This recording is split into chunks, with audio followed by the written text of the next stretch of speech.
final PDF. Evaluating your success as a leader is a critical element which you should be doing fairly often. You must know whether you are on track or off track. Results is always the name of the game. Results should speak, sustainable results for that matter, not passing clouds. And as Shiv Kera says, when results are speaking for you, don't interrupt with words. Allow the results to speak. Results are your greatest witnesses and defenders, not words, not chest thumping. As I write this text, my neighborhood has been experiencing supremacy battles and leadership wrangles. The institution that was managing the estate quit about 2 months ago, ostensibly due to undue pressure from the estate leaders. The estate was developed by the institution and houses were given on mortgage. All the loans now have been paid up. The developer could not bear the unnecessary wrangles and chose to close shop. The leadership void left became a nightmare, and for some weeks, the estate almost degenerated into a kind of slum. The people who were supposed to take control and restore order seemed totally incapable and yet unwilling to admit it. They also did not inspire much support from the residents, and thus were on a constant push and pull with nothing to be seen. No results, since our estate is located within this larger estate. It was in our best interest that things ran smoothly. For that reason, some of us stepped up, called the leaders and advised them to call for a general meeting for all the block representatives. In that meeting, comprising all the estate leaders, we persuaded the members to come up with a special committee to take up the task of ensuring that the estate is back to normalcy, if not better, within a stipulated period of time. We called it a technical committee. The idea behind this was that people might have confidence in them and allow them to work seamlessly and unite all the 4 warring factions. It worked. There was total lack of trust in the office bearer, and so they were totally unable to function. However, when the committee started, they worked tirelessly and brought everything into order within a week. They were to finalize everything within 90 days and hand over to a new estate management company. They were right on track. People could see the results. People were happy. In quotes, a teacher affects eternity. He can never tell where his influence stops. Close quotes by Henry Adams. Just when it came to opening a bank account so that the service charge could be collected and managed transparently, the Mormon officials wanted to stamp the authority once again by ensuring that they were the exclusive signatories and managers of the bank account. When they noticed this did not augur well with the technical committee and the representation from all the blocks within the estate, they opted to sabotage the process. People had always reminded them that they had all the time but produced no results, that people were already reaping the fruits of the working committee and that they must allow this committee to do what they deemed appropriate. Well, the wrangles continue. At least the estate was clean and there seemed to be light at the end of the tunnel. I surely hope that the technical committee would successfully accomplish their work. Results will defend you. Results is the name of the game. Even better is if you have results that last beyond your time, effort is good, but result is better. How to ensure results flow? Some of the results could be the trees that were planted in your time, the foundations that were set under your watch, the projects accomplished because of you, and the likes. It is important to note that a very large part of your results will be evaluated on a long-term scale over a period of time, long after your reign. This is where some country leaders go wrong. They do not think long-term. They are not what a certain leader called generational thinkers. They think now or never. They want instant gratification. This philosophy does not produce lasting results, results that positively impact your people. If you want to know as a leader how well you are performing in your leadership or how well you served during your time, the most critical indicator is the subject, the consumer of your leadership, the people you currently lead or whom you led. In doing this, here are some of the questions you will need to ask yourself. Are they growing from the time I stepped in? Are they happier? How do they feel about their circumstances? Are they more optimistic or worried about their future? What problems have I helped to solve for them? Something to remember, a good person does not necessarily qualify to be a leader. It is important that a leader be a good person, but the converse is not necessarily true. Being a good person, by whatever standard, does not necessarily translate to being a good or effective leader. Goodness and leadership are not very related. I recently came across an interesting quote. If you want to make everyone happy, don't be a leader. Sell ice cream. Leaders can be either strong or weak. If a leader happens to be weak, there will be someone else leading, not the person in leadership position or occupying the office. That means it is possible to be good, but just because someone is good should not be mistaken as a sign of good leadership. Leadership is much more than being good. You have already seen that in this book. I also did not really appreciate this fact until I saw a good man leading my own county with the greatest level of incompetence, leaving the county much worse than he found it. That became my epiphany. For instance, the estate I talked about as good people in leadership. I believe they are good and probably mean well, but they are both ignorant and weak. They are not miracle workers. They are not lions. They are sheep leading up in a pride of lions. In fact, they have no idea that there are lions among those whom they lead, hence giving everyone a sheepish treatment. It can never work like that. A good question to ask yourself is, will your successors find it easier to lead because you ever led, or will they find it more difficult because you are there before them and thus have to spend time clearing the mess you created before initiating their own agenda? For instance, at the moment, Kenya's debt level is so high that any serious and well-meaning leader coming in will have to find a solution for a debt equity quagmire before starting up anything meaningful. We call it clearing the mess created by pigs. I have heard of people deflect blames when the organizations they once led are running down. They keep saying things like, during my time, everything ran smoothly and there was no issue. Whatever happens now, I'm not responsible. That is an escapist language. If you are there and consider your team a successful one, then you must take some responsibility. More so if you are the immediate former occupant of that office. If things are really bad, you better go back and help in sorting them out. Otherwise, you are not a leader. Hiding your head in the sand or shifting blame is not going to help anything anywhere. Keep it real. I've seen people failing to groom successors.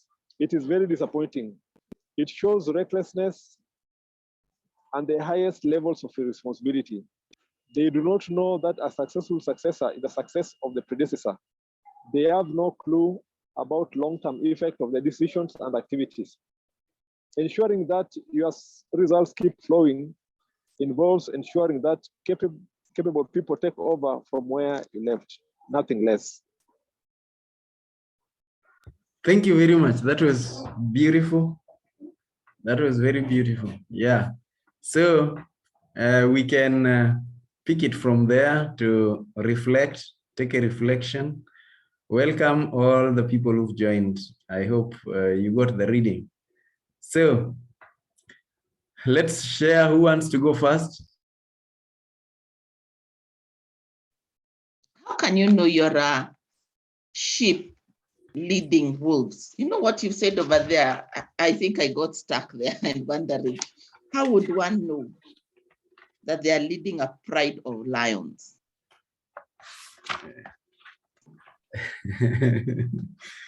That's a good one. You will, somebody else can comment on that or respond. Actually, if I may comment a bit, I think this, I don't know whether you call it a metaphor. I've forgotten the correct English. When you use such symbols to mean something deeper, kind of contradicts the previous story where we talk of the fox, or was it a dog?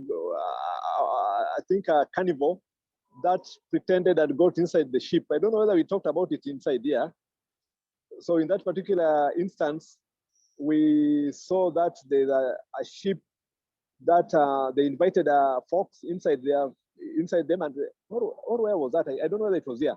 But anyway, I think when I refer to this particular case here, it means a sheep leading lion is basically somebody who's a sheep can basically not lead lions. It should be the other way around.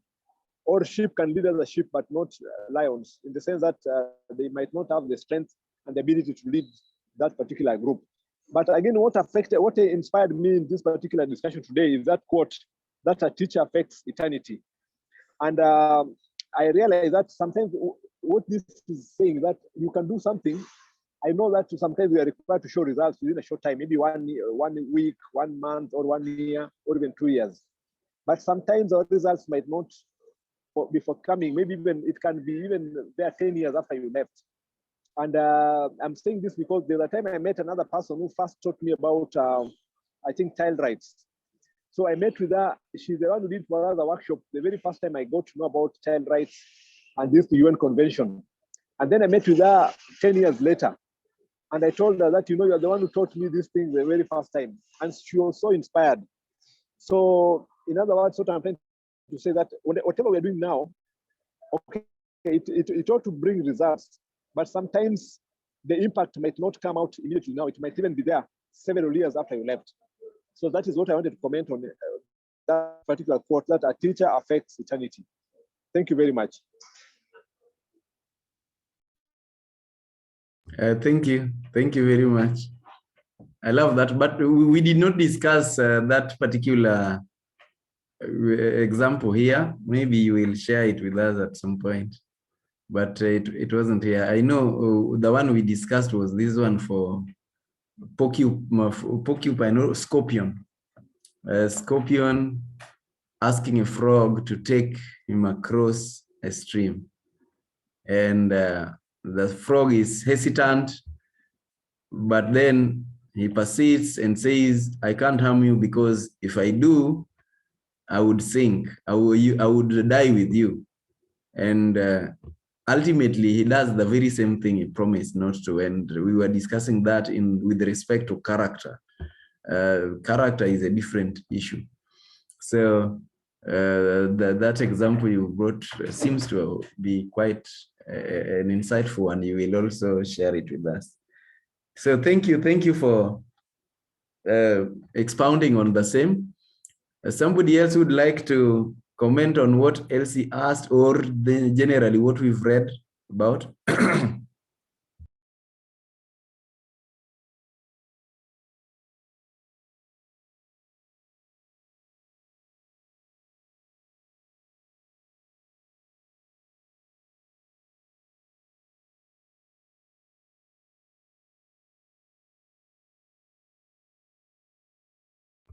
Yes, I see write-ups.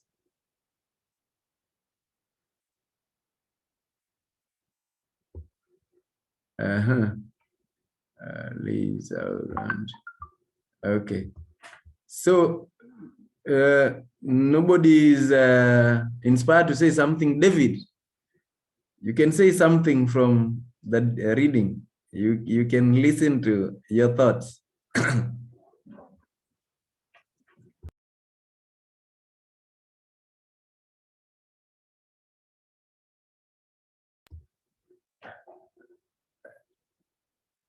Yeah.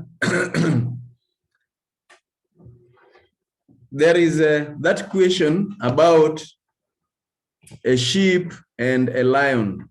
We are told that it's better for a group of sheep being led by a lion, whether there are 1,000 sheep led by a lion, than 1,000 lions led by a sheep. And I hope that makes sense. We know the characteristic of a sheep, and we know the characteristic of a lion, and what makes the lion the leader of the jungle. As somebody says, the lion is not the biggest, it's not the heaviest, it's not the smartest, is not necessarily the most beautiful, but the lion is considered the king of the jungle. What makes that? What makes it become the king of the jungle? Yeah. And so there are certain qualities that makes a lion be a lion and be the leader, be the king. And that those qualities, we cannot see them in a sheep, and we know what it means to behave sheepishly or something like that. It's something we use derogatively. And thus, when we talk of a sheep leading a pride of lions, you should be able to see that this really doesn't have the qualities of a leader that we are looking for. And so nobody is going to listen to you. And that becomes the biggest problem. Yeah. A sheep cannot and will not be able to lead a lion. And throughout this book, we've been talking step by step about each and every quality that is required of a leader in building this confidence, in building this trust, in building this loyalty, so that people can be led willingly, not coerced, not pushed, not intimidated, but they feel like they are safe. So if we check those questions that we use to evaluate whether we are having an impact, and we are able to see or get the answers, accurate answers to our questions, like, are people feeling better? Are they happier today now that we are leading them? And this is a problem that I've always had with political leadership. Yeah, I don't know what we can say about every leader. Maybe you can look at your constituency. What has changed ever since they got into leadership? What, are people feeling better? In the course of this week, last week rather, I learned that in our district hospital in Homa Bay, people don't have water. That right now, patients need to be supplied water by their relatives. I don't know whether it's true, but it's likely true because I saw it in a forum for Homa Bay. And I'm wondering, are we going back or we are moving forward? Now, listen, if you have no idea, let me put it to perspective. Homa Bay Hospital is a stone throw away from the largest freshwater lake in Africa. You can walk, you can literally walk to the lake. So after almost 10 years of leadership in the county, what do we have? You see, so this is the problem. We need to be able to evaluate our leadership. We need to be able to see that from where I found these people, we've been able to move this number of steps, and thus far, we've been able to come. So the question is, wherever we are leading, Where did we find those people, and where are we at the moment, and where are we headed? Are people able to recount those things? And when we are gone, can they say that this was done during so and so's tenure? What do we remember Kibaki for, by the way? The roads. The roads, and especially Thika Superhighway. Yes, that is what we remember. And we also remember that Kibaki picked a country that was limping, a country that was suffering economically, and managed to make it stable, and people were feeling like there is some empowerment besides the politics of post-election violence and things like that. There was something happening. And what do we remember Moi for?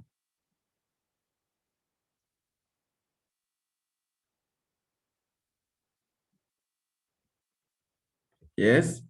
What do we remember Moi for? Whenever you think of Moi, yeah. Nyayo milk. Nyayo milk, yeah. Yeah, Golden, Nyayo philosophy of peace, love, and unity. Yeah. golden bag. Yeah, golden bag. Girl child, promoting girl child education. Yeah. The Nyayo philosophy of peace, love, and unity, girl child education, and even the schools. Basically, I think Moi focused on this element of schooling, yeah, which did pretty well, and named a number of them after himself. You see, also we remember the tyrannic era, the torture chambers and all those things. So you see, even before he was gone, we already knew him and associated him with something. Now that you are holding a position, what is it? What do you think people are saying about you, about your position, how you found them, and how you're going to maybe leave them when your time comes? So those are some of the things we need to ask. Are people happier? Are they growing? Do they have hope? Do you think today Kenyans have more hope other than the promises that politicians are currently giving, maybe? Yeah. Are people more optimistic from the time Jubilee got into power? Nope, the suicides are up. Yeah. I think, though it is a bit political, but you know, as I sit here where I am, actually I'm somewhere I'm planning to travel, but I'm just imagining how currently, okay, there is some peace, and I wonder why people fight another time. So I'm just asking myself, why do people fight? And right now, people are just doing their own things and they're going on well. So I just wonder, what do we really need? Sometimes, why do we have to have elections and they bring crisis and people fighting, and then after that there is harmony again. So like right now I'm feeling like there's a lot of kind of bliss, and I'm afraid that maybe this bliss might be disrupted. I don't know if that's a legacy for Jubilee or not, but I don't have an answer or a judgment, just a reflection.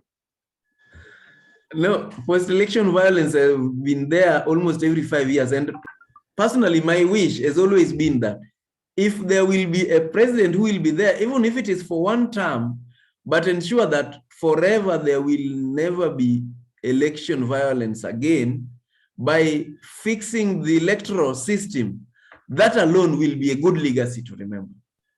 You see, well, during Kibaki's time, we also managed to get the Constitution 2010, which now people are talking about as the most progressive and something that Kenyans are proud of.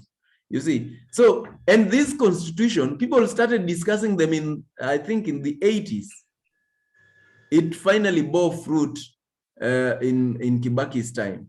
So let's be clear about what type of leadership we are providing, and depending on whether we are going to have people who are willingly following, willingly cooperating, or unwilling, we will be able to know. And if you are losing people, more and more people, then you know something is wrong. And more so if you are losing serious team members, more competent team members, you know something is wrong. And you probably are giving them sheepish type of treatment when you are supposed to give them some treatment of quality. So I don't know, to some extent, Elsie, have I been able to address that question? Very well. Very well. Thank you. Thank you. Thank you. Welcome. Good. So is there any other related question or comment? People who are there with us. Caroline is asking which book we are reading. We are reading a book called The Making of a Symphony Orchestra, Timeless Leadership. I have copies. You can always chat me. Any other comment? Eunice, what did you say? No comment for now. Good. Waswala got a copy the other day. I don't know whether I started reading. Any comment from what we've read? Thank you, OPP and colleagues. I've just started reading the book, quite uplifting, and indeed today's topic about what kind of leaders and their legacy is something that I'm trying to ponder, because once that you have vacated that seat, what will people remind? That question, what will people remember about you? Is it something that uplifted, brought strength, inspired, as opposed to just taking power and using it for my own gain? So it's something that is really, I'm trying to rethink about my mode of leadership and how to improve it so that I can give a better people and constituency. Thanks. Thank you very much. A while back, I posed this question to some leaders, business leaders.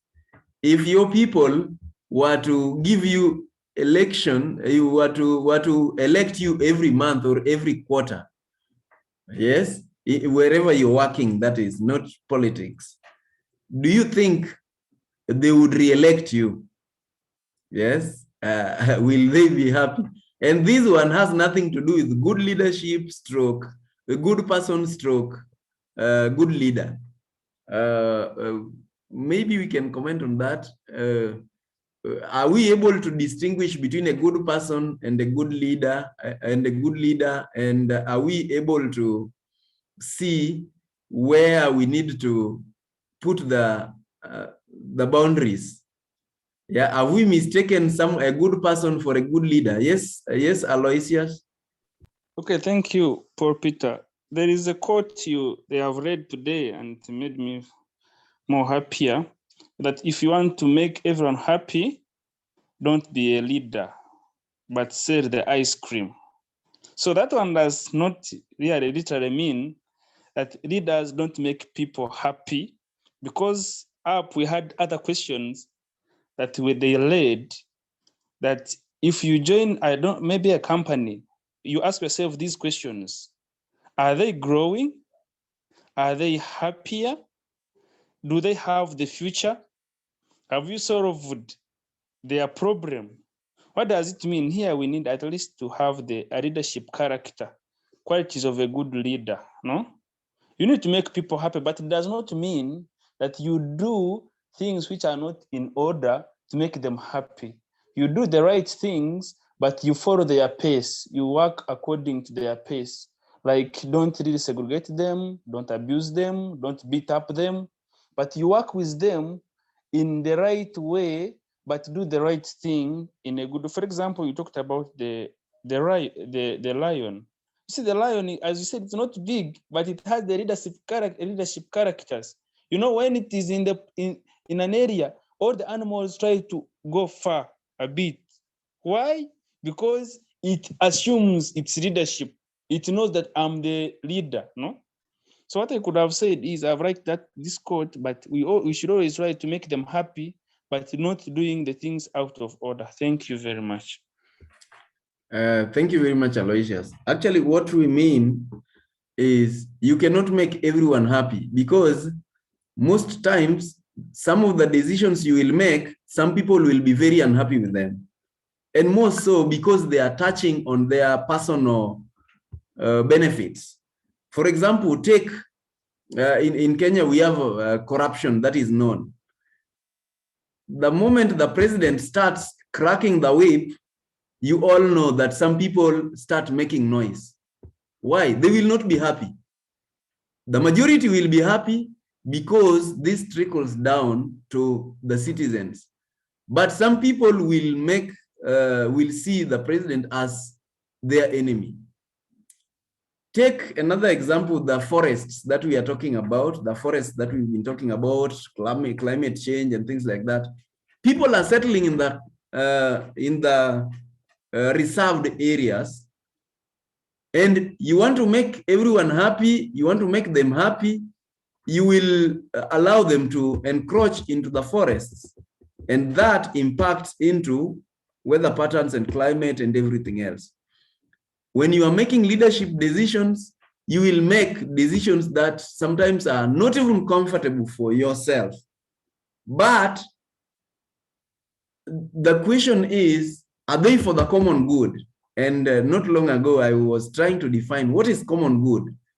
Common good, in my perspective, means it benefits the largest number of people for the longest period of time. If it's only going to benefit us today, like selling ice cream and you eat it and you are done, whether it's benefiting all of us, but it's just instantaneous, that does not make common good. Common good will mean long term. And that's why even when people were writing the constitution, I still remember Shikuku talking about, we are making this thing for posterity. And there is no mistake. The title for our today's discussion was posterity and equipping people. We are making it not for this term, not for the 5 years, not for the next election. It is for posterity. It's forever. It's for a long period of time, not necessarily forever. So in this case, the decisions we are going to make in leadership will not be comfortable for everyone. Some people are going to lose their maybe opportunities. Why? Because they've been reaping where they should not reap. If you remember, one of my presidents, the ones I've loved, was Magufuli. If something is wrong, it's wrong. Immediately, he takes action. You see? Yes, Maurice. Okay, I was just reflecting as you are sharing about legacy, and today's topic is about results. And sometimes I think there's a bit of confusion between how to measure results and even processes and inputs.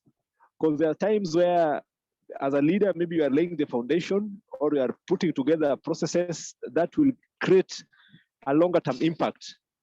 But in many places of work, maybe there's an expectation that within this period of time, we should have delivered these results. So how do we balance putting in systems and processes and long-term impact? Thank you. Yeah, thank you very much. Beautiful question. Organizations need to have and need to be able to appreciate that they have a vision, and that's where vision leadership comes in. Where are we headed? You see, what needs to help us to make decision is, where are we headed? If you are driving, you make decisions on routes based on where do you want to go. But if we are making decisions, let's say we are going to Mombasa, but we are making decisions as if we want to go to Mtitwandei or we want to go to Machakos, then if we are coming from town, we are likely to follow a different route as long as we are in Machakos, only to reach Machakos and realize, by the way, this is not where we are heading to. You see, we must make decisions based on our vision, and this vision needs to be appreciated by every member of the organization, where people are heading to. Number two is the mission. Why are we here? What is the purpose of this particular organization? If we are doing anything that is taking us away from our purpose, then we are getting it wrong. And so balancing comes in the moment we realize that whatever we are doing is not going to help us achieve the results or is not in line with our mission. My biggest problem with enough organizations is that we lose meaning of our mission and start focusing on what we call results at the bottom line. But you see, money comes in the moment we accomplish our mission and people are happy. I was just giving this example recently about a hospital where they provide service, but then you will wait forever to get that service. By the end of the day, people are not happy. What happens? People will leave and go find where they can get that service much faster. If our mission, our vision, if our values are not in line with what we want to achieve, we are going to lose it. So we must check our values, we must check our mission, we must check our vision. We must use those things to put strategies in place to be able to achieve the expected results. And even as a department, we must think in terms of what is the overall vision, what is the overall mission, what are our values. Just before some of you logged in, we were discussing about culture and these Starehe boys or Starehe girls alumni. And they talk about it's been a culture instilled into them. Wherever you go, you impact the community, whatever, all these long-term effects and things like that. If we instill that in our organization, then there is no problem. Every decision we are going to make will be aligned. And if it's not going to produce results that are in tandem with our mission, with where we are going, our vision, then we abandon it. And that's why we talk about corporate culture, we talk about culture for various organizations. And actually, even in families, we talk about family culture. The other day, we were giving a talk on family and culture. What culture are we instituting in our family? What is distinct? What is this distinct culture that people will see in our family that is not in other families, or at least it's known to be part of our family?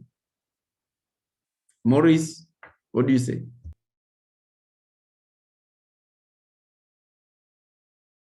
Did that address the question? Yes, thank you very much. Thank you very much. Great, you're welcome. Aloysius? Just 1 second scenario about the common good. Common good is supposed to be objective. I give a common scenario in Kenya. You remember when the time for elections, there was an IT man who was killed here, that one. If you can really remember very well, that was a personal good. Some people, they had their subjective ideologies and they realized that that man was having a common good, really fighting for the country, because you had talked about the democracy. That's why I brought this one. You see, in Africa, many people have tried to bring up the better democracy, but they have been hit up and killed. Like, for example, that man of the IT. This one is a good example in Kenya. So some people, they had their individual things. So they decided to kill that man so that they can take it up and own it themselves. No, that one will be known after they leave power. So they may not go ahead. Thank you. Yes, and that's why we are talking about personal sacrifice. Sometimes the decisions that a leader makes will not be comfortable for him, for his personal life. But it is in the best interest of the team he or she is leading, in the best interest of the company, it is in the best interest of the organization or the country. Because leadership is not a job. It's good to note that leadership isn't a job. Those are positions. Those are titles. Leadership is service. There is no other way of putting it. In fact, let me relate again. Last week we were talking about during the homily for the nuncio, their Pope's representative to Kenya, when the Archbishop of Nairobi was being installed. He said, look at what Jesus said, that the sheep recognizes his voice, listens, and follows him willingly, follows the leader. That, remember, Jesus did not even talk about the certificate, yeah, that a good shepherd must have a master's degree in shepherding, must have this height, must have, no, it was a simple thing. Much as today we recognize all these titles, that the academic credentials and all these things, that is not part of it. It is the impact to the sheep. The sheep can recognize and relate with this particular leader. Thank you very much. I think we are just in time to end it there. Any last comments? Welcome, Charles. I don't know who this Charles is. Welcome. And everybody else. Anybody who has a comment before we close, we should be closing in 1 minute. Yeah, and I think one good example is like what has happened to the medical profession in America. There's a lady who was having her kitchen remodeled and some medical equipment in the sitting room. And the carpenter started naming the equipment, and it was very sophisticated equipment. And she asked him, how come you know this medical equipment? And he said, well, I used to be a doctor. And now he's a carpenter. So he said, the hijack of the profession is so much in America that he wants, it's all about the bottom line. It's not about, it's about profit making. It's very hard to work in a private practice. Usually you work in group practices. And so they went for a meeting, and the drug representative was telling them off because they were not prescribing properly according to the drug representative. You know, the big pharmaceutical agencies, you're supposed to prescribe, he was telling them, you're supposed to be prescribing this, so that when they get the side effect of that, you prescribe this. And then when they get the side effect of the second drug, you're supposed to prescribe this. And that is why we're not making enough profit, because you guys are not prescribing properly. So there's no doctor's autonomy. And the Hippocratic Oath that we took, the 4 precepts of the Hippocratic Oath are: number 1, do no harm. Number 2, always do good. Number 3, client autonomy. The client is always supposed to have informed consent of whatever procedure or medication you're giving. And number 4, justice and fairness to all. So they're in the golden handcuff. So because he had, before going to medical school, he had worked in his father's company as a carpenter. He just was the last straw, and he left medicine and he went back to carpentry. So the leadership in America has completely hijacked the medical profession. Actually, they're number 38 in the world, I think, according to medical, because they've lost the precepts of the Hippocrates, who was the leader, the founder of medicine, who said that let medicine be your food and food be your medicine. You know, nutrition is hidden from the doctors. It's all about giving drugs and multiple pharmacy and all that, and making the profits. So they've just left the profession. Some of them have gone into holistic medicine. Some of them have become nutritional doctors. But I think that's a perfect example of how the medical profession was derailed in America. And now if a doctor would rather be a carpenter, then it shows you how serious it is. True. And that's why getting genuine doctors has become a problem. You go and you might, when you're seeking treatment, that's why nowadays we say you better seek many opinions, not just one, and it is, and that's it. Because the prescriptions are based on their own goals. Which goal am I trying to accomplish? By the way, in high-end hospitals, we realize that they will prescribe to you tests that are not related just to achieve certain goals. They will prescribe for you drugs that are not related. And so ethically, we have no leaders. And this is why we were talking about, if you remember, we started talking about personal calling.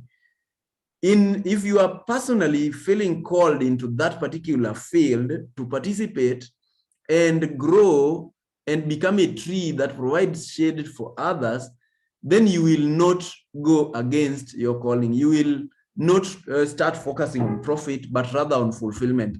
And I can guarantee that those people are not fulfilled, hence part of the chaos. Otherwise, I think we've done justice for today. It's been a wonderful discussion.